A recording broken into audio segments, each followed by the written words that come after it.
கிணற்றிலே தூக்கி போட்டு விட்டார்கள்.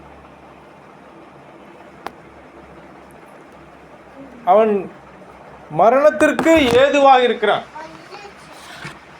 நீங்கள் அந்த யோசேப்போட காட்சி பார்த்தீங்களோ என்னவோ தெரியல, நான் பார்த்தேன். கத்துறான், அண்ணா என்னை தூக்குங்க, அண்ணா என்னை தூக்குங்க. பக்கத்தில் உட்காந்து அண்ணன்மார்களை சிரிச்சிட்டு சாப்பிட்டு தண்ணி அடிச்சுட்டு ரொம்ப கேலி கூத்து பண்ணிட்டு இருக்கிறாங்க. ரூபன் ஒரு பக்கத்தில் உட்காந்து அழுகிறான், தம்பி உள்ளே கிடக்கிறானே, அவனை எப்படியாவது காப்பாற்றணுமேனு கயிறு எடுக்க போகிறார், கயிறு கண்டுபிடிக்க போகிறார் ரூபன். மற்றவர்கள் எல்லாம் கொலைவெறியோடு சதிகாரனுடைய சொப்பனக்காரனுடைய வாழ்க்கை முடிந்தது என்று எண்ணினார்கள். ஆனால் அதிலே ஒருவன் அவனை தூக்கி விற்கலாம் என்று சொல்லி விற்றார்கள். கிட்டத்தட்ட 30 வருடம் அடையாளமே இல்லை. யோசேப்பு காத்திருந்தார். தேவனுடைய வாக்கு தத்தம் நிறைவேறும் என்று என்ன செய்றாரு? காத்திருந்தார். அதுதான் நம்ம செஞ்சது. எத்தனை முறை எவ்வளவு பாடுகள் பட்டு அந்த பார்வோனுடைய வீட்டிலே போய் அமர்ந்தார். அதுபோல நம்மை தேவையில்லாத பேச்சுகள், தேவையில்லாத விமர்சனங்கள் என்னென்னவோ பேசியிருக்கலாம். மரியாதை அப்படித்தான் பேசினார்கள். திருமணத்திற்கு முன்பு சுமந்து திரிகிறாளே என்று ஊரே ஏளனம் பேசியது. உங்களுக்கு தெரியுமா? அது எவ்வளவு கேவலம் இல்லை? ஆனால் அவள் சுமந்திருந்தது யாரை? சிருஷ்டிகரை, இயேசு கிறிஸ்துவல்ல.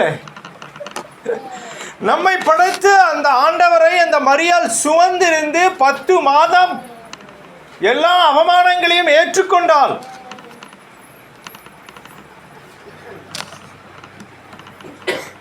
கல்யாணத்துக்கு அப்புறம் கர்ப்பமாயிருந்தா கூட பாராட்டுவாங்க, வளகாப்பு வைப்பாங்க, விருந்து வைப்பாங்க. ஆனால் யோசேப்பும் மரியாளும் இது தேவனுடைய திட்டம் என்று தங்களை தேவனுக்கு ஒப்பு கொடுத்தார்கள். அது மரியாளை ஒரு சோதனை செய்தது இல்லையா? கேட்டிருக்கலாம், எப்போ ஏன் இப்போ கொடுக்குறீங்க? இன்னும் ஒரு 2 மாசத்துல எனக்கு கல்யாணமாக போகுது, அதுக்கப்புறம் கொடுத்துருக்கலாமே. பாக்கியவதி. எதனாலே அவள் பாக்கியவதி?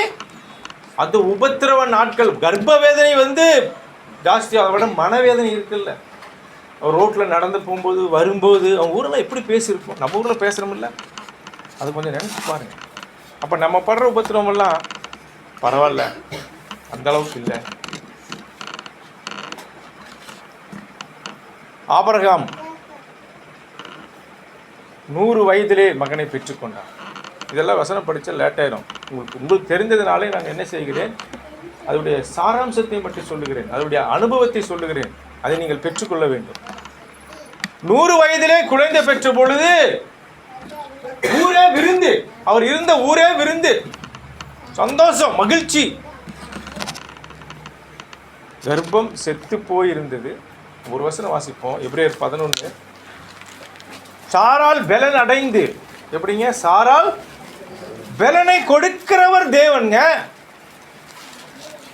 நம்முடைய பார்வை எப்படி இருக்குன்னா, அவ்வளோதான், செத்து போச்சுன்னா சரித்திரம் முடிஞ்சிருச்சு, செத்து போச்சுன்னா மண்ணை போட்டு மூடு, செத்து போச்சுன்னா நம்பிக்கை இல்லை. ஆனால் தேவன் அங்கதான் தன்னுடைய அற்புதத்தை காட்டுகிறார்.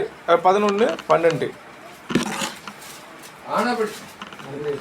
அதேதான். ஆனபடியால் சரீரம் செத்தவள் என்று எண்ணத்தகும் ஒருவனாலே வானத்தில் உள்ள பெருக்கமான நட்சத்திரங்களைப் போலவும் கடற்கரையில் உள்ள எண்ணெய் நிறைந்த மணலை போலவும் மிகுந்த ஜனங்கள் பிறந்தார்கள். 11 வாசிங்க. விசுவாசத்தினாலே சாராளும் வாக்குத்தத்தம் பண்ணினவர் உண்மையுள்ளவர் என்று எண்ணி கர்ப்பம் தரிக்க பலனடைந்து வயது சென்றவளாயிருந்தும் பிள்ளை பெற்றாள். எலிசபெத் பிள்ளை பெற்றாள், சாராள் பிள்ளை பெற்றாள். பழைய ஏற்பாட்டில் சூனேமியாள், என்ன ஊருங்க அந்த ஊர் பேர்? சூனே. அவர் பேர் சொல்லப்படலாம். அந்த பெண்மணி இதே மாதிரி வயசு தான், வயசாகி போச்சு. வெளியே போய் தங்குறாரு, பயங்கர ரிச்சு. அவங்க வீட்டில் ஒரு குறையும் இல்லை. எலியை கூப்பிட்டு கேட்குறாரு, என்னம்மா உனக்கு வேணும்? ஐயா ஒன்றும் வேண்டாம், எல்லாம் எனக்கு இருக்குது. அந்த அம்மா போயிடுச்சு, கேட்க கூட இல்லை, எனக்கு பிள்ளை இல்லை, வருத்தமாக இருக்குதுன்று. அப்புறம் வேலைக்காரன் கேசி வந்து சொல்கிறான், ஐயா அந்த அம்மாவுக்கு குழந்தை இல்லை.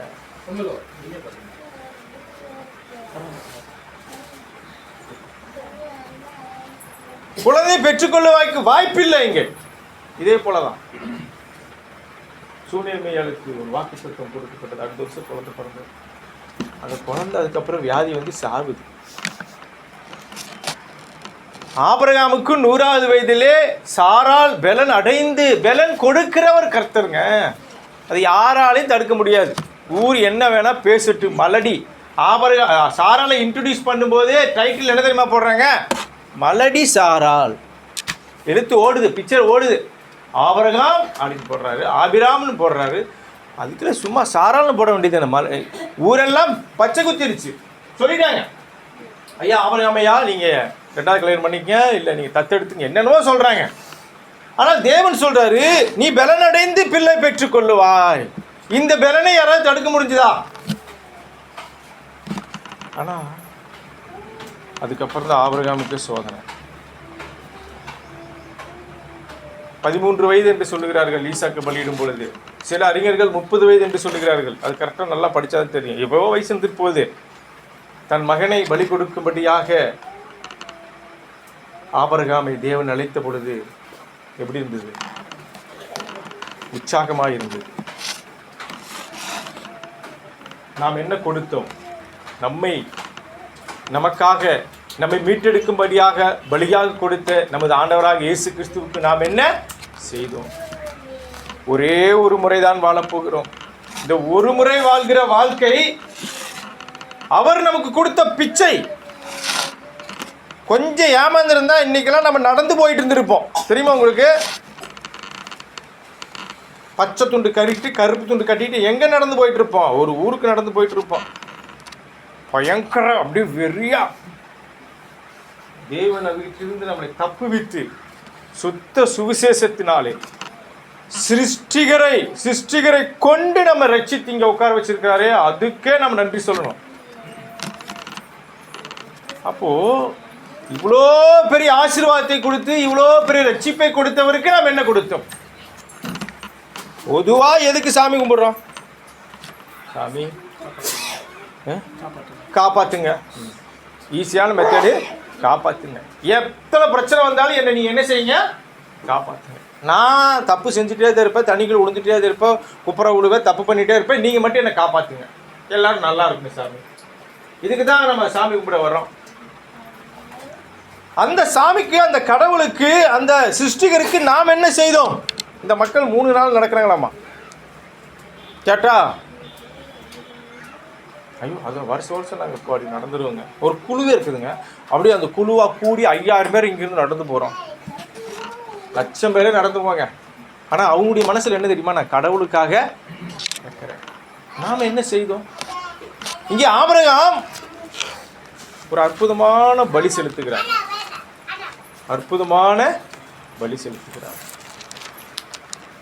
ஏகப்பட்ட ஆடு மாடுகள், யோபுவை போல 5000 ஆடுகள், ஒட்டகங்கள், அவர்கிட்ட ஒரு படையே இருந்தது, ஒரு ஜனம் கூட்டமே இருந்துச்சு.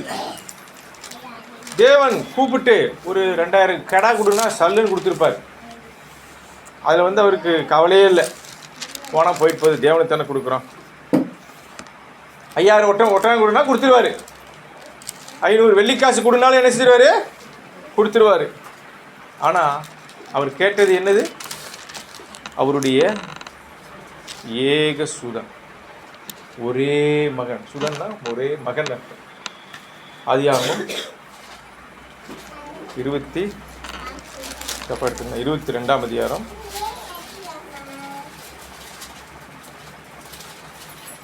12. அப்பொழுது அவர், பிள்ளையாண்டான் மேல் உன் கையை போடாதே, அவனுக்கு ஒன்றும் செய்யாதே, நீ அவனை உன் புத்திரன் என்றும் உன் ஏகசுதன் என்றும் பாராமல் எனக்காக ஒப்பு கொடுத்தபடியால் நீ தேவனுக்கு பயப்படுகிறவன் என்று இப்பொழுது அறிந்திருக்கிறேன் என்றார். இந்த இடத்துல நாம் கவனிக்க வேண்டியதை என்னவென்றால், எனக்காக ஒப்பு கொடுத்தபடியினாலே, எனக்காக ஒப்பு கொடுத்தபடியினாலே. நல்லா கவனிச்சு, முதல்ல சொன்னோம், தேவனுடைய வாக்குத்தத்தத்திற்கு நம்ம என்ன செய்யணும்? ஒப்பு கொடுக்கணும். யோசேப்பு ஒப்பு கொடுத்தார். மரியாள் தன்னை தேவனுடைய வாக்குத்தத்தத்துக்கு ஒப்பு கொடுத்தார். எல்லா இடத்திலும் உபத்திரவம் இருந்துச்சு. உபத்திரவம் இல்லாமல் அந்த சுதந்திரத்தை, அந்த ஆசீர்வாதத்தை பெற்றுக்கொள்ள முடியாது. இங்கே ஆபிரகாம் தன்னுடைய மகனை பலி கொடுத்து தேவனுக்கு தன்னை என்ன செய்தாரு? சரண்டர். அது என்னது? சரண்டர். நம்ம குழந்தையில விளையாடுவோம், சரண்டர் ஆயிரு, துப்பாக்கி வச்சுட்டு, ஏய் நீ போலீஸ் திருட, சரண்டர் ஆகிறே இல்லையா? சரண்டர்னா புரியுதா? சரண்டர்னா புரியுதுங்களா? போலீஸில் திருடன் போய் என்ன ஆகணும்? சரண்டர் ஆனா தான் அவனுக்கு உயிர் மிச்சமே உயிர், இல்லாட்டி சுட்டு கொண்டுருவாங்க. சரண்டர் ஆகணும். சரண்டர் ஆகிட்டா ஜெயிலில் போயிட்டு ரிலீஸ் ஆகி வந்துட்டு சொல்லுவான், ஜெயிலு பரவாயில்லையாட்டு, வேலை கிடைக்குது, சாப்பாடு கிடைக்குது, முடி வெட்டி விடுறாங்க, சுதந்திரமாக எளிதாக வர முடியாது. உள்ளுக்குள்ளே எப்படி இருந்துக்கலாம்? சந்தோஷமாக. உள்ளே வெளியே வந்து இத்தனை கஷ்டமாக இருக்குது, இவ்வளோ கம்மன் உள்ளே வரலாமா? மறுபடியும் நம்மை நாமே ஆண்டவருக்கு, தேவனுக்கு கற்றளிக்கும் முதல்ல என்ன செய்யணும்? சரண்டர். அப்படியே துப்பாக்கி தூக்கிட்டா கை தூக்கணும், அப்படியே கீழே முடிஞ்சிடணும். வெளிநாட்டில எல்லாம் போனீங்கன்னா படுத்துடணும். போலீஸை பார்த்து போலீஸு திருடினா சரண்டர் அப்படின்னா போதும், கீழே படுத்துருவான் அவன். கை பின்னாடி வச்சுக்கணும். அப்புறம் வந்து செயின் கட்டினதுக்கப்புறம் தான் மேலே எந்திரிப்பாங்க கைதி, அதுதான் அந்த குற்றவாளி. நம்மை நாம் தேவனுக்கு என்ன செய்யணும்? முதல்ல சரண்டர் பண்ணணும். சரண்டர் பண்ணாதான் அவர் கேட்கறது எல்லாத்தையும் அவருக்காக நாம ஒப்பு கொடுக்க முடியும். ஒரு வாலிபன் வந்தான், தி ரிச் மேன், மிக ஐஸ்வர்யவான் அந்த வாலிபன். உங்களுக்கு கதை தெரியும் இல்லைங்களா? சிறு வயதிலிருந்து நியாயப்பிரமாணத்தை ஒன்று விடாமல் சரியாக கை கொண்டு வந்தான். அதனால தேவன் அவனை ஆசீர்வதித்தார். சமுதாயத்திலே ஒரு நல்ல பதவியில் இருக்கிறார், தலைவனை போல. மக்கள் எல்லாம் அவனை கண்டா வணங்குவாங்க. ஆனால் இவனுக்கு தன்னுடைய வாழ்க்கையில ஒரு சின்ன சந்தேகம் இருந்துகிட்டே இருந்துச்சு, நான் சரியாக தான் வாழ்ந்துட்டு இருக்கிறேனா? அப்போ மேசியா வந்தார், இயேசு கிறிஸ்து வந்தார், இவர் தான் இரட்சகர் என்று அறிந்து கொண்ட அந்த மகன். மத்தேயு 19ஆம் அதிகாரம் 16. அப்பொழுது ஒருவன் வந்து அவரை நோக்கி, நல்ல போதகரே, நித்திய ஜீவனை அடைவதற்கு நான் எந்த நன்மையை செய்ய வேண்டும் என்று கேட்டான். அதற்கு அவர், நீர் என்னை நல்லவன் என்று சொல்வானேன். போதும் அந்த 19 எடுத்துக்கலாம். 16. இவருடைய கேள்வி என்ன? நித்திய ஜீவனை அடைவதற்கு நான் என்னங்க செய்யறது ஆண்டவரே? நீங்க தான் மேசியா, நீங்க தான் ரட்சகர். கொர்நேலியு நைட்டு வந்து கேட்டார். கொர்நேலியு இல்லை, அவர் பேரு நிக்கோதேமு, மன்னிக்கணும். நிக்கோதேமு வந்து சொல்றாரு, நீர் தேவனுடைய குமாரன் தெரியுது, நல்லா அற்புத அடையாளங்களை செய்றீங்க அப்படின்னா நீங்க ஞானஸ்தானம் அப்பதான் ரட்சிக்கப்படுவேன்றார். அதே போல அநேகர் இவர் மேசியா என்றும் ரட்சகர் என்று தெரிந்த பிறகு வந்து இவர் வந்து கேட்கிறாங்க, நான் நித்திய ஜீவனை பெற்றுக்கொள்வதற்கு என்ன செய்ய வேண்டும்? எவ்வளவு பணம் கட்டுனா எனக்கு அந்த டிக்கெட் கொடுப்பீங்க? சீட்டு எப்போ கொடுப்பீங்க? அதுக்கு எவ்வளோ செலவு பண்ணு சொல்லுங்க, எங்கிட்ட ஏகப்பட்ட பண வசதியெல்லாம் இருக்கு, நான் கட்டி நான் அதை வாங்கிடுறேன். ஆனால் பையா, உன் எல்லா பணத்தையும் கொடுறா, அப்போ தான் உனக்கு அந்த சீட்டு கிடைக்கும். அதான் சொன்னார் 21, நீ பூர்ண சர்க்குணராய் 20. அந்த வாலிபன் அவரை நோக்கி, இவர்கள் எல்லாம் என் சிறு வயது முதல் கை கொண்டிருக்கிறேன், இன்னும் என்னிடத்தில் என்ன நாம் என்ன கொடுத்திருக்கிறோம்? இதுவரை நமது ஆண்டவராக இயேசு கிறிஸ்துவுக்கு நாம் என்ன கொடுத்திருக்கிறோம்?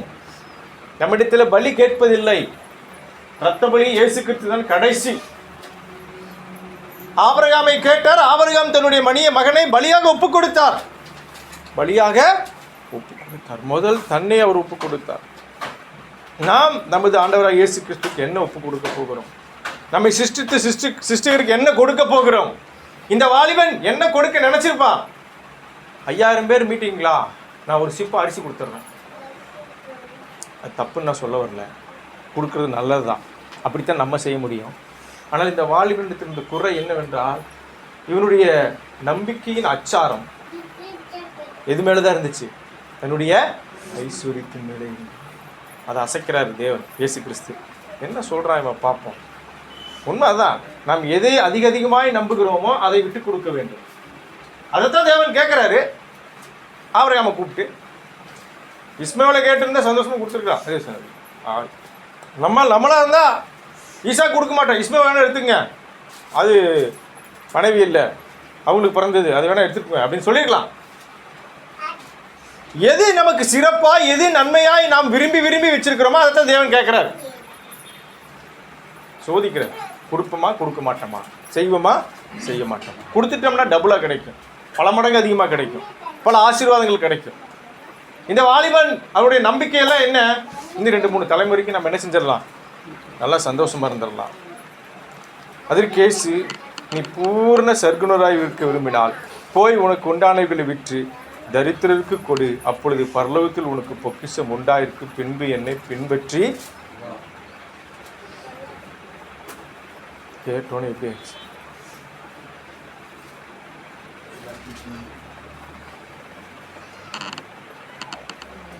அப்படியே போயிட்டான், ஒன்றும் பேசல, வார்த்தைகள் இல்லை, அதுக்கப்புறம் அவன் டைலாக் ஒன்றும் இல்லை. அதுக்கு முன்னே இருந்த வேகம், அதுக்கு முன்னே இருந்த ஆர்வம், அப்போ அதுக்கப்புறம் உண்மை என்ன சத்தியம் என்ன என்று தெரிந்த பிறகு தன்னை ஒப்பு கொடுக்க முடியாததினாலே தன்னுடைய ஐஸ்வர்யத்துக்கு பின்பாக அவன் சென்று விட்டான். அந்த வசனம் 22ஆம் வசனம். அந்த வாலிபன் மிகுந்த ஆஸ்திரனாய் இருந்தபடியால் இந்த வார்த்தைகளை கேட்ட பொழுது துக்கம் அடைந்தவனாய் போய்விட்டான். துக்கம் எப்போ துக்கம் வருது? நாம் விரும்பினது நம்மை விட்டு போகும் பொழுது துக்கம் வருது இல்லைங்களா? நமக்கு தெரிந்தவர்கள் நம்முடைய உறவுகள் மறிக்கும் பொழுது துக்கம் வருகிறது. நமக்கு தர வேண்டியது தராமல் போனால் துக்கம் வருகிறது. இந்த கலர் புடவை எடுத்து பார்த்தேன், அது அவங்க எடுத்துகிட்டு போயிட்டாங்க, அங்கே ஒரு துக்கம் வந்துடுச்சு. வீட்டில் ஏதாவது ஒன்று கிடைக்கல, துக்கம் வந்துடுச்சு. இவனுக்கு என்ன கிடைக்கல, நித்திய ஜீவன் கிடைக்கல, துக்கம் வந்துடுச்சு. ஆனால் அந்த துக்கத்தை மேற்கொள்ளுவது அவனுக்கு தெரியல. ஐஸ்வர்யத்தின் மேல் ஆசை வைத்தான். அவன் அந்த வாலிபன் மிகுந்த ஆஸ்தி உடையவனாக இருந்தபடியால் இந்த வார்த்தை கேட்ட பொழுது துக்கம் அடைந்து கொண்டிருக்கான். இதில் 2 கருத்து இருக்குது. மத்தேயு 10ஆம் அதிகாரம் 21ஆவது வசனம். மத்தேயு 10ஆம் அதிகாரம் 21ஆவது வசனம். சகோதரன் தன் சகோதரனையும் அதான் படிக்கிறீங்களா?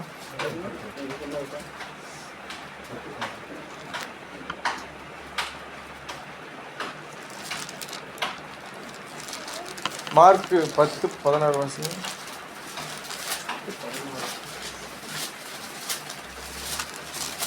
அவர்களை அணைத்துக் கொண்டு அவர்கள் மேல் கையை வைத்து அவர்களை ஆசீர்வதித்தார்.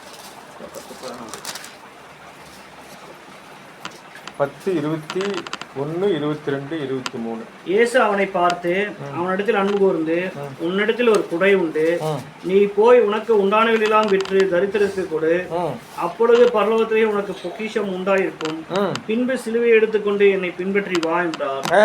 அவன் மிகுந்த ஆசீர்வனாய் இருந்தபடியால் இந்த வார்த்தைகளை கேட்டு மனமடிந்து துக்கத்தோடே போய்விட்டான். அப்பொழுது இயேசு என்ன சொல்றாரு? வித்து தரித்திரருக்கு கொடு, பின்பு என்ன செய்யணுமா, சிலுவையை எடுத்து பின்பற்றி வா. சிலுவை என்பது வெயிட்டு, பயங்கர வெயிட்டு, 50-60 கிலோ இருக்கும். தூக்கி நடக்க முடியுமா? நடக்க சொல்றாரு. அதுக்கு முன்பதாக என்ன பண்ணணும்? பரலோகத்திலே பொக்கிஷத்தை சேர்த்து வைக்க வேண்டும். அந்த வசனம் எங்க இருக்கு? உங்கள் இருதயம் எங்கேயோ? மத்தேயு 6ஆம் அதிகாரம் 19, 20, 21. பரலோகத்தில் எப்படி பொக்கிஷம் சேர்த்து வைக்கிறது? எப்படி நம்மை ஒப்பு கொடுக்கிறது? பூமியிலே உங்களுக்கு பொக்கிஷங்களை சேர்த்து வைக்க வேண்டாம், இங்கே பூச்சியும் திருவும் அவைகளை கெடுக்கும், இங்கே திருடுதலும் கண்ணமிட்டு திருடுவார்கள். பரலோகத்திலே உங்கள் பொக்கிஷங்களை சேர்த்து வையுங்கள், அங்கே பூச்சியாவது துருவாவது கெடுக்கிறதும் இல்லை, அங்கே திருடுதல் கண்ணமிட்டு திருடுகிறதும் இல்லை. அந்த வாலிபனுக்கு பொக்கிஷம் பூமியிலே இருந்தது, எண்ண முடியாத பொக்கிஷம், பல தலைமுறைக்கு சாப்பிடக்கூடிய பொக்கிஷம் இருந்தது. எங்க? பூமியில. மகனே, இந்த பொக்கிஷமெல்லாம் அழிந்து போயிடும், பூச்சியும் திருடும் கண்ணமிட்டு திருடுவார்கள், உன்னுடைய பொக்கிஷத்தை எங்க கொண்டே வையே? பரலோகத்தில் வெயி. பரலோகத்தில் எப்படிங்க பொக்கிஷம் வைக்கிறது? எல்லாம் வித்து டிடி எடுத்து கொடுத்துடலாமா? பரலோகம் டூ தேவன். இடம் வாங்கும்போது பொக்கிஷம் டிடி எடுத்து முடியல, தால் பேர் போட்டு எடுத்து கொடுத்துடலாமா? தேவனிடத்தில் எப்படி நான் பொக்கிஷத்தை சேர்த்து வைக்க முடியும்? பரலோகத்தில் எப்படி பொக்கிஷத்தை சேர்த்து வைக்க முடியும்? என்னை நானே முதலில் ஒப்பு கொடுக்க வேண்டும். காசெல்லாம் ரெண்டாவது. தேவன் நம்முடைய பாக்கெட்டை பார்க்கல, பாக்கெட்டுக்கு பின்பாக இருக்க அந்த மனசை பார்க்கிறார். இந்த வாலிபன் தனக்கு பரலோகத்திலே பொக்கிஷத்தை சேர்த்து வைக்க முடியாமல், இயேசு கிறிஸ்துவை பின்பற்ற முடியாமல் தன்னுடைய ஐஸ்வர்யத்திற்கு பின்பாக சென்று போய்விட்டான். நாம் பரலோகத்திலே பொக்கிஷங்களை சேர்த்து வைக்கிறோம். எப்பொழுது சேர்த்து வைக்கிறோம்? 2 கொரிந்தியர். இங்கே ஒரு ஜனம் முன்பு தங்களை தேவனுக்கு ஒப்பு கொடுத்தார்கள். முன்பு தங்களை தேவனுக்கு ஒப்பு கொடுத்ததினாலே பரலோகத்திலே அவர்கள் பொக்கிஷங்களை சேர்த்து வைத்தார்கள். ஆபிரகாம் என்று தன்னுடைய மகனை பலியாக ஒப்பு கொடுத்தார். அதற்கு முன்பதாக தன்னை ஒப்பு கொடுத்தார். அதனால தான் சொன்ன அடுத்த நாளே கிளம்பி போனார். இல்லாட்டி நெகோசியேஷன் பேசியிருப்பார். தேவனே இதுக்கு பதிலாக நான் அதை கொடுக்குறேன், எனக்கு உடம்பு சரியில்லை, எனக்கு தலைவலிக்குது, எனக்கு ஏதாவது காரணக்காரன் சொல்லியிருப்பார். ஆனால் தேவனிடத்தில் தன்னை ஒப்பு கொடுத்தபடியினாலே ஈசாக்கை பலியாக ஒப்பு கொடுத்தார். இந்த வாலிபன் தன்னை இயேசு கிறிஸ்துவுக்கும் தேவனுக்கும் ஒப்பு கொடுக்காததினாலே, சரண்டர் ஆகாததினாலே தன்னுடைய ஐஸ்வர்யத்துக்கு பின்பாக சென்றான். நாம் நம்முடைய ஐஸ்வர்யத்தை விற்று தரித்திற்கு கொடுக்கும் பொழுது, ஆண்டவருக்காக செலவு செய்யும் போது பரலோகத்திலே பொக்கிஷங்களை சேர்த்து வைக்கிறோம். 2 கொரிந்தியர் 8ஆம் அதிகாரத்திலே ஒரு ஜனம் எப்பொழுது தங்களை ஒப்பு கொடுத்தார்கள். ஒவ்வொரு வீட்டில் பார்த்தீங்கன்னா 500 குடம் எண்ணெய்னா அப்போ ரொம்ப ஃபேமஸ், விலை உயர்ந்தது. ஆலிவ் ஆயில் 500 குடம் இருந்தால் பயங்கர ரிச்சா. அப்புறம் இன்னொரு வீட்டில் 5000 ஒட்டகம், 2000 ஏர்மாடு, அப்படி இருந்த வீடு. அது 8ஆம் அதிகாரம் 1 வாசிப்போம். அன்றியும் சகோதரரே, மக்கதோனியா நாட்டு சபைகளுக்கு தேவன் அளித்த கிருபையை உங்களுக்கு அறிவிக்கிறோம். அவர்கள் மிகுந்த உபத்திரத்தினாலே சோதிக்கப்படுகையில் கொடிய தரித்திரம் உடையவர்களாய் இருந்தும் தங்கள் பரிபூர்ண சந்தோஷத்தினாலே மிகுந்த உதாரத்துவமாய் கொடுத்தார்கள். வாசிங்க, 5 வரைக்கும் வாசிக்கணும். மேலும் அவர்கள் தங்கள் திராணிக்கு தக்கதாகவும் தங்கள் திராணிக்கு மிஞ்சியும் கொடுக்க தாங்களே மனதுள்ளவர்களாய் இருந்தார்கள் என்பதற்கு நான் சாட்சியாக இருக்கிறேன். தங்கள் உபகாரத்தையும் பரிசுத்தவான்களுக்கு செய்யப்படும் தர்ம ஊழியத்தின் பங்கையும் நாங்கள் ஏற்றுக்கொள்ளும்படி அவர்கள் எங்களை மிகவும் வேண்டிக் கொண்டார்கள். மேலும் நாங்கள் நினைத்தபடியாய் மாத்திரம் கொடாமல் தேவனுடைய சித்தத்தினாலே முன்பு தங்களைத்தாமே கர்த்தருக்கும் பின்பு எங்களுக்கும் ஒப்பு கொடுத்தார்கள். சரண்டர் ஆயிட்டாங்க. அந்த மக்கதோனியா நாட்டு சபையார் யாருக்கு சரண்டர் ஆயிட்டாங்க? சபைக்கும். முன்பு எங்களுக்கு பின்பு கடைசியில் மேலும் நாங்கள் நினைத்தபடி மாத்திரம் கொடாமல் தேவனுடைய சித்தத்தினாலே முன்பு தங்களை கர்த்தருக்கும் பின்பு எங்களுக்கும் ஒப்பு கொடுக்கணும். ஒப்பு கொடுத்தா மட்டும்தான் உள்ளேருந்து வெளியே வரும். ஒப்பு கொடுக்கவில்லை என்றால் எவ்வளோ இருந்தாலும் வெளியே வராது. ஒப்பு கொடுத்தா இது எல்லாமே அங்கே போகும். அந்த வாலிபன் தன்னை தேவனுக்கு ஒப்பு கொடுக்கவில்லை. ஆபிரகாம் தன்னை தேவனுக்கு ஒப்பு கொடுத்தார். மரியாள் தன்னை தேவனுக்கு ஒப்பு கொடுத்தார். இங்கே மக்கதோனியா நாட்டு சபையார் எப்படி ஒப்பு கொடுக்குறாங்க பாருங்க. அவர்கள் மிகுந்த உபத்திரவத்திலே சோதிக்கப்படுகையில் கொடிய தரித்திரம் உடையவர்களாய் இருந்தும், தரித்திரம், பயங்கர தரித்திரம், ஒரு நாளைக்கு ஒரு வேளை சாப்பிட்டாங்களான்னு கூட தெரியாது. அவங்க குளிச்சு எத்தனை நாள் ஆச்சுன்னு தெரியாது. தண்ணி இல்லை, வெள்ளாமை இல்லை, ஆடு மாடெல்லாம் செத்து போச்சு, பயங்கர வெயில், ஒதுங்கருக்கு கூரை இல்லை, ஒழுகுதுன்னா காஞ்சி போச்சு, பத்திக்கிச்சு தீயில. நிம்மதியான தூக்கம் இல்லை, நிம்மதியான உடை இல்லை, நிம்மதியான உணவில்லை. ஆனால் சத்திய வசனம் அவங்களிடத்தில் இருந்திருக்குது. ஊழியத்தை பற்றின தாகம் அவர்களுக்கு இருந்திருக்குது. பவுல் சொல்றாரு, ஆள் அனுப்புறாரு, மக்கதோனியா நாட்டு வழியாக தான் நான் போறேன். அடுத்தது மக்கதோனியா நாட்டு சபையார் கேள்விப்படுறாங்க, பவுல் நம்ம சபைக்கு வராராமா, உங்க வீட்டில் இருக்கிறதெல்லாம் கொண்டு வாங்க. எல்லாரும் சொல்றாங்க, நாங்கள் ஏற்கனவே எடுத்து வச்சிருக்கிறோம், ஊழியத்தை கொடுக்கறதுக்கு நாங்கள் ஏற்கனவே எடுத்து வச்சிருக்கிறோம். இது பவுல் எதிர்பார்க்கவே இல்லை. ஏன்னா அவருடைய துக்கம் என்னன்னா, நம்ம ஏதாவது அந்த சபையாருக்கு செய்யணும், மக்கதோனியா நாட்டு சபைக்கு செய்யணும், ரொம்ப கஷ்டத்தில் இருக்கிறாங்க. அந்த மாதிரி யார் வீட்டுக்கா நீங்கள் போயிருக்கிறீங்களா? ரொம்ப கஷ்டத்தில் இருப்பாங்க. அவங்கள போய் பார்த்து ஒரு 100 ரூபா ஒரு 200 ரூபா ஏதாவது கொடுத்துட்டு ஒரு அமௌண்ட் அரிசி வாங்கி கொடுக்கலாம், ஒரு துணிமணி வாங்கி கொடுக்கலாம் அப்படின்னு நம்ம போனோம்னா அவங்க 1000 ரூபா எடுத்து நம்ம கொடுப்பாங்க. நான் நிறைய அனுபவப்பட்டிருக்கிறேன். நிறைய பாட்டிமார்கள் இருப்பாங்க, வயதான பாட்டிகள், என்ன தெரியாமல் இருப்பாங்க. நம்ம சத்தம் கேட்டவுடனே முடிச்சு அவுப்பாங்க, இல்லை அந்த சுருப்பை எடுப்பாங்க. சாமி நீ வருவேன்னு வச்சிருக்கிற சாமி, நான் அதை அமௌண்ட்டை பார்க்க மாட்டேன், வாங்கிடுவேன், அதுக்காச்சும் வரும். இந்த பாட்டி இத்தனை நாளாக எனக்காக இந்த பணத்தை வச்சிருக்குது. ஓஏபி பணத்தை எடுத்து கொடுத்துருக்குறாங்க. போனாலும் பேர் சொல்றாரு, நான் ஊழியத்துக்கு போகும்போது அந்த பாட்டிக்கு ஓஏபி பணம் அப்படியே வச்சிருந்து எனக்கு கொடுத்துருச்சு. அதுக்கு வேற வழி இல்லை, அது ஒன்றுதான் பிழைப்பிற்கு இருக்குது. கொடிய தரித்திரம் உடையவர்களாய் இருந்தும் முதல்ல தங்களுக்கு முதல்ல கர்த்தருக்கு தங்களை ஒப்பு கொடுத்ததினாலே அந்த ஊழியர்களை தாங்குகிறார்கள், அந்த ஊழியத்தை தாங்குகிறார்கள். இந்த வசனம் பாருங்க, 3 வசனம். தங்கள் திராணிக்கு தக்கதாகவும் தங்கள் திராணிக்கு மிஞ்சியும் கொடுக்க. தம்பி கொஞ்சம் தூக்கிட்டு போடா அப்படின்னா 2 கிலோ 5 கிலோ தூக்குவான், 5 கிலோ தூக்குவான். ஆனால் 35 கிலோ 50 கிலோ மூட்டையை தூக்கிட்டு போகிறான். நமக்கு ஆச்சரியம், டே தூக்கு வைங்க நான் தூக்குறேன். மனசு இருக்குது அவனுக்கு, பாரமெல்லாம் முக்கியம் இல்லை, மனசு மட்டும்தான் தூக்குறான். அதான் சொல்றார், தங்கள் திராணிக்கு மிஞ்சியும் கொடுக்க தாங்களே மனதுள்ளவர்களா இருந்தார் என்பதற்கு நான் சாட்சி. தங்கள் உபகாரத்தை பரிசுத்தவான்களுக்கு செய்யப்படும் தர்ம ஊழியத்தின் பங்கையும் நாங்கள் ஏற்றுக்கொள்ளும்படி அவர்கள் எங்களை மிகவும் வேண்டிக் கொண்டார்கள். நம்ம வேண்டாம் என் பாட்டியை வச்சுக்க, உங்களுக்கு அப்புறம் உங்களுக்கு எனக்கு பேச்சுவார்த்தை இருக்காது, அப்படி பேசணும். போக வந்து அப்புறம் வேறு வழி இல்லாமல் நம்ம வாங்கிக்குவோம். எவ்வளவோ தடை செய்தாலும் அவர்கள் சொல்லுகிற கெஞ்சுறாங்க, வாங்கிக்கோங்க ஐயா, உங்களுக்காக வச்சுருக்கோங்க, வாங்க ஐயா வாங்கிக்கோங்க, ஐயா வாங்கிக்கோங்க, ஐயா வாங்கிக்கோங்க, ஐயா உங்களுக்காக ஊழியத்துக்காக நாங்கள் கொடுக்குறோம், வாங்கிக்கோங்க, வேண்டாம் வாங்கிக்கோங்க. எவ்வளவு தடுத்தாலும் அவர்கள் கொடுக்கிறவர்கள் என்ன மனசுக்குள்ளே என்ன நியமிச்சுட்டாங்க, தேவனுக்கு ஒப்பு கொடுத்திருக்கிறார்கள். ஏழை விதவையுடைய மனநிலை அப்படித்தான் இருக்கு.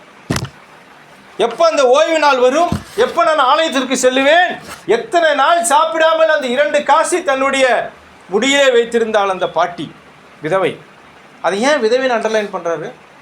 மகன் இல்லை, தன்னை கண்காணிக்க யாருமே இல்லை, ஆதரவற்ற விதவை. அந்த ஓய்வு நாள்லே நான் ஆலயத்திற்கு செல்லும்போது வெறுங்கையில் போக மாட்டேன், எனக்கு இருக்கிறதெல்லாம் நான் போட போகிறேன். இயேசுக்கு அற்புதமான சாட்சி, இவ தான் அதிகமாக போட்டாங்க. நமக்கு இந்த அனுபவம் இப்போ நடந்துட்டு இருக்கு. யாரெல்லாம் கர்த்தருக்கு தங்களை முதலில் ஒப்பு கொடுத்தார்களோ அவர்கள் எதையும் எதிர்பார்க்காமல் கொடுத்து கொண்டிருப்பார். இந்த வசனம் அடுத்து என்ன சொல்லுது? 5ஆம் வசனம். மேலும் நாங்கள் நினைத்தபடி மாத்திரம் கொடாமல். நான் சரி கொடுக்குறேன்னு சொல்கிறாங்களா, ஒரு 100 ரூபாய் கொடுப்பாங்க, 10,000 கொடுத்தா, உங்கள் வீட்டில் சாப்பாடு இல்லை, நீ ஒழுங்காக துணிமணி போகல, உங்கள் அப்பா கால் உடஞ்சி கிடக்கிறாரு, ஆஸ்பத்திரி கூட்டிகிட்டு போகல, உங்கள் பையனை பள்ளிக்கூடத்துக்கு அனுப்பலை, இவ்வளோ பஞ்சம் இருக்குது, நீ 10,000 எடுத்து கொடுக்குற, அதெல்லாம் எனக்கு முக்கியம் இல்லைங்க. இந்த பிரச்சனையெல்லாம் எனக்கு முக்கியமே இல்லை. எனக்கு எது முக்கியம்? உங்களுடைய ஊழியத்தை தாங்க வேண்டும், உங்களுடைய ஊழியத்தை தாங்க வேண்டும். நாம் கர்த்தருக்கு நம்மை ஒப்பு கொடுக்க வேண்டும். அவருக்கு நாம் ஒப்பு கொடுப்போமானால் அவர் நம்ம வெறுமை அனுப்புவாரா? அது தெரியாதனால தான் அந்த மக்களுக்கு இருக்கிற நம்பிக்கை கூட நம்ம மக்களுக்கு இல்லை. அந்த மக்களுக்கு இருக்கிற நம்பிக்கை கூட நம்ம மக்களுக்கு இல்லாததினாலே தேவனுக்கு தங்களை என்ன செய்யல, ஒப்பு கொடுக்கவில்லை. நாம் இயேசு கிறிஸ்துவுக்கு நம்ம ஒப்பு கொடுக்கும்படியே தான் வந்திருக்கிறோம். மத்தேயு 10ஆம் அதிகாரம். எப்படி நேசிக்க சொல்றாரு? 37, 38. தகப்பனையாவது தாயாவது என்னிலும் அதிகமாய் நேசிக்கிறவன் எனக்கு பாத்திரம் அல்ல, மகனையாவது மகளையாவது என்னிலும் அதிகமாய் நேசிக்கிறவன் எனக்கு பாத்திரம் அல்ல. தன் சிலுவையை எடுத்துக்கொண்டு என்னை பின்பற்றாதவன் எனக்கு பாத்திரம் அல்ல. தன் ஜீவனை காக்கிறவன் அதை இழந்து போவான். என் நிமித்தம் தன் ஜீவனை இழந்து போகிறவன் அதை காப்பான். என் நிமித்தம் தன் ஜீவனை இழந்து போகிறவன் அதை காப்பான். ஒரு 4 பேர் நல்ல கவனிங்க. 4 பேர், 4 பேருக்கு கல்யாண விருந்து, கல்யாணம் அழைப்புதல் கொடுக்கப்பட்டது. அது யார் வீட்டு கல்யாணம் தெரியுங்களா? ராஜா வீட்டு கல்யாணம். யார் வீட்டு கல்யாணம்? நம்ம முதலமைச்சர் வீட்டு கல்யாணம்னு வச்சுக்கோங்க. எல்லாரும் என் கூட வரீங்களா கல்யாணத்துக்கு? வரல. முதலமைச்சர் கல்யாணத்துக்கு நீங்களா வரல. ஆனால் சட்டம் போட்டாங்க, முதலமைச்சர் கல்யாணத்துக்கு கண்டிப்பாக வந்தாகணும். அப்போ என்ன செய்யணும்? போகிறோம். அதில் ஒருத்தன் சொல்கிறான், ஐயா நான் மாடு வாங்கிட்டேன், மாடு பார்க்க போகிறேன். மாடு வாங்கிட்டேன், மாடு வாங்க. இன்னொருத்தன் சொல்கிறான், ஐயா நான் இப்போ தான் கல்யாணம் பண்ணேன், என் பொண்டாட்டி விட்டு வரமாட்டேன், விருந்துக்கெல்லாம் போகணும், நான் போகிறேன். இன்னொருத்தன் சொல்கிறான், நான் வயலை வாங்கினேன், நான் வயலை வாங்கினேன், வரமாட்டேன். அந்த எஜமான் என்ன பண்ணுறாரு, ராஜா முதல்ல சின்ன அதிகாரி அனுப்பிச்சார். சரி இவங்க வரமாட்டாங்கிறாங்க. பெரிய அதிகாரி, அமைச்சர்கள்லாம் வராங்க. பெரிய அதிகாரி வந்து கூப்பிட்றாங்க, கல்யாணம் ரெடி ஆயிடுச்சு, விருந்து ரெடி ஆயிடுச்சு, தயவுசெய்து வாங்க. மறுபடியும் சொல்லி அதே பதில்தான் சொல்கிறாங்க, வர முடியாதா போடா. அடுத்து எகத்தெல்லாம் பேசுகிறாங்க, என்ன வர முடியாது கல்யாணத்துக்கெல்லாம், எங்களுக்கெல்லாம் வேலை இருக்குது போடன்னு அவனையெல்லாம் 2-3 அடி அடித்து அனுப்பிச்சிட்டாங்க. ராஜா என்ன பண்ண தெரியுமா? உங்களுக்கு யாருக்கா ஞாபகம் இருக்கு அந்த வசனம்? மத்தேயு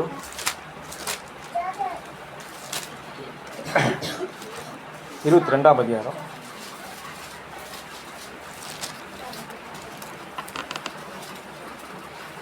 6-7 வசனம். மற்றவர்கள் அவன் ஊழியக்காரனை பிடித்து அவமானப்படுத்தி கொலை செய்தார்கள். ராஜா அதை கேள்விப்பட்டு கோபமடைந்து தன் சேனைகளை அனுப்பி அந்த கொலைபாதகரை அழித்து அவர்களை பட்டணத்தையும் சுட்டரித்தான். எங்க போச்சு உங்க மாடு? எங்க போச்சு உங்க வயல்? எங்க போச்சு உங்க கல்யாணம்? மரியாதையே நீ கல்யாணத்துக்கு வந்திருக்கலாமா? ராஜா வீட்டு கல்யாணத்துக்கு வந்திருக்கலாமா? ராஜா வீட்டு கல்யாணத்திற்கு வராத அந்த 4 பேரையும் அந்த ராஜா என்ன செஞ்சாரு? போனா போதுன்னு விட்டாரா? அந்த வம்சமே இல்லை. நல்லா கவனிங்க, என்ன இல்லை? அவ்வளோதான். அந்த வசனம் நல்லா கவனிங்க. ராஜா அதை கேள்விப்பட்டு கோபமடைந்து தன் சேனைகளை அனுப்பி அந்த கொலைபாதகரை அழித்து அவர்கள் பட்டணத்தை, பெரியப்ப மக்கா, சித்தப்ப மக்கா, தாத்தா பாட்டி, 1 விட்ட 2 விட்ட 3 விட்ட நோ, அந்த ஊரே அழிஞ்சு போச்சு. எதனால? கல்யாணத்தை விட எங்களுக்கு எதுதான் முக்கியம்? எங்க வீட்டு மாடு முக்கியம், எங்க வீட்டு வயல் முக்கியம், எங்க வீட்டு கல்யாணம் முக்கியம். 22 1ஆம் வசனம் 2ஆம் வசனம் 2ஆம் வசனம். இது யாருடைய கல்யாணம்? யார் அந்த ராஜா? பரலோக ராஜ்யம் தன் குமாரனுக்கு கல்யாணம் செய்த ஒரு ராஜாவுக்கு ஒப்பாய் இருக்கிறது. நீ ஒன்றும் பண்ண வேண்டாம் சாமி. நீ போய் விருந்து சாப்பிட்டுருந்தா திரும்ப வரும்போது ராஜா வீட்டு கல்யாணத்தில் என்ன கொடுப்பாங்க? ஏகப்பட்ட கிஃப்ட். நம்மளாலே ஆச்சரியமாக அவ்வளோ கிஃப்ட் கொடுப்பாங்க. பெரிய பெரிய வீட்டு கல்யாணத்துக்கு போனோம்னா, நம்மளாம் போனதில்லை, நம்ம யாரும் கூப்பிட மாட்டாங்க. ஆனால் அவங்க திரும்பி வரும்போது எப்படி தான் வருவாங்க? கிஃப்டோடு வருவாங்க. அட்லீஸ்ட் ஒரு தட்டு, தாம்பூல தட்டு கொடுப்பாங்க, மஞ்சப்பை கொடுப்பாங்க, தேங்காய் கொடுப்பாங்க, சில வீட்டில் சாக்லேட் கொடுப்பாங்க. இவர்கள் இந்த 4 பேரும் தன்னை அந்த ராஜாவுக்கு, பரலோக ராஜாவுக்கு ஒப்பு கொடுத்துருந்தாங்கன்னா எவ்வளோ ஆசீர்வாதம் கிடைச்சிருக்கு. ஒப்பு கொடுக்காதபடினாலே இந்த வாலிபனை போல கல்யாணம் முக்கியம் இல்லை, எனக்கு எங்கள் வீட்டு வேலை தான் முக்கியம் என்று தன்னுடைய காரியத்திற்கு பின்பாக சென்று எதை அடைந்தார்கள்? அவங்களும் வீடு போய் சேருவதற்குள்ளே, மாடு பார்ப்பதற்குள்ளே, பொண்டாட்டி சந்திக்கிறதுக்குள்ளே என்னாச்சு? அந்த ஊர் அழிஞ்சு போச்சு. அப்போ நம்ம எதுக்கு முக்கியத்துவம் கொடுத்துட்ருக்கோம்? நம்ம நினச்சிக்கிறோம் நம்ம வச்சிருக்கிறது நம்மளை காப்பாற்றும், நமக்கு கொடுத்துருக்கிறது நமக்குத்தான் அப்படின்னு நினச்சிட்டு இருக்கிறோம். இங்கே அழிவு உண்டாகிவிடும். மத்தேயு 10ஆம் அதிகாரத்தில் மறுபடியும் வந்துருங்க. இயேசு கிறிஸ்து என்ன சொல்றாரு? தன் ஜீவனை காக்கிறவன் அதை இழந்து போவான். இழந்து போயிட்டாங்களா? ஐயா அவன் செத்தா பரவாயில்லையா, வம்சமே போச்சு, அந்த ஊரே, அந்த பஸ் ஸ்டாப்பே இல்லை. ஸ்டாப் அங்கே நிற்காது. ஏன் அந்த ஊர் பிட்டா எல்லாம் இருந்து போச்சு, எல்லாம் இருந்து போச்சு, ஒரு காக்கா குஞ்சு கூட இல்லைங்க அப்படி மாதிரி. தன் ஜீவனை காக்கிறவன் இழந்து போவான், என் நிமித்தம் தன் ஜீவனை இழந்து போகிறவன் அதை காப்பான். அதுக்கு முன்பதாக கண்டிஷன் போட்டார் 37. தன் தகப்பனையாவது தாயாவது என்னிலும் அதிகமாக நேசிக்கிறவன் எனக்கு.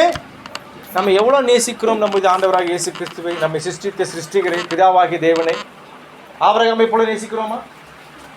மரியாளை போல நேசிக்கிறோமா? இல்லை அந்த வாலிபனை போல நேசிக்கிறோமா? இல்லை 4 பேரை போல நேசிக்கிறோமா? எனக்கு எல்லாமே தெரியும், வசனம் எல்லாமே தெரியும். நான் சர்ச்சுக்கு போயிட்டு தான் இருக்கிறேன், வாரம் சர்ச்சுக்கு போயிடுறேன், 500 காணிக்கு போடுறேன், கத்துடி பந்தியில் வாரம் எடுத்துக்கிறேன். ஆனால் ஒப்பு கொடுத்துருக்குறோமா? நம்ம ஒப்பு கொடுத்துருந்தா அந்த வார்த்தை வராது. இனிமேல் நான் உங்களுக்கு செய்ய மாட்டேன், இனிமேல் நானே செய்ய மாட்டேன். இல்லாத கண்ணு தெரியாத பாட்டி தன் மடியிலிருந்து எடுத்து தன் ஊழியத்திற்காக தன் ஆகாரத்திற்கு வைத்திருந்து எடுத்து கொடுக்குற அந்த பாட்டியை விட இருக்கிறவங்கெல்லாம் தேவனுடைய பார்வையிலே இந்த மத்திய 22 அழிவு உண்டாகப்பட்டது. என்ன வேணால் வச்சுக்கோ, எவ்வளோ வேணால் வச்சுக்கோ, ஆனால் கருணையானவன் வந்துருச்சு, பரலோக ராஜ்யம் வரப்போகுதுன்னா பரலோக ராஜ்யத்திற்கு நம்ம என்ன செய்ய வேண்டும்? ஆயத்தப்படுத்திக் கொள்ள வேண்டும். இந்த நாள் ஒரு மகிழ்ச்சியான நாள். இம்முறை நீங்கள் உங்களை கர்த்தருக்கு ஒப்பு கொடுத்தது போல நம்முடைய பிள்ளைகளும் இந்த ஊழியத்திற்கு கர்த்தருக்கு ஒப்பு கொடுக்கும்படியாக நாம் போதிக்க வேண்டும்.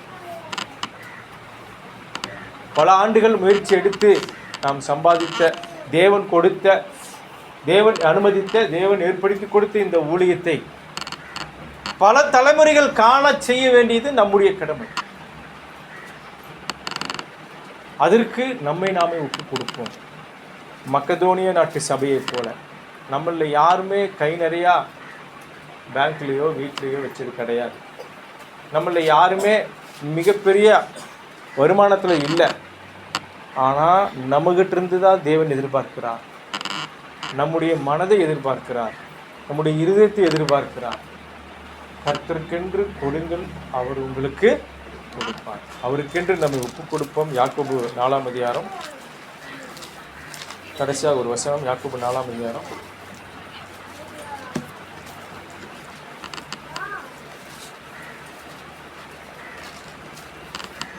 8ஆம் வசனம். தேவனிடத்தில் சேருங்கள், அப்பொழுது அவர் உங்களிடத்தில் சேருவார். பாவிகளே, உங்கள் கைகளை சுத்திகரியுங்கள், இருமனம் உள்ளவர்களே, உங்கள் இருதயங்களை பரிசுத்தமாக்குங்கள். தேவனிடத்திலே சேருங்கள், அப்பொழுது அவர் நம்மிடத்தில் சேருவார். அந்த வாலிபன் ஐஸ்வர்யவான் தேவனை விட்டு விலகி போய்விட்டான். உண்மைதானே?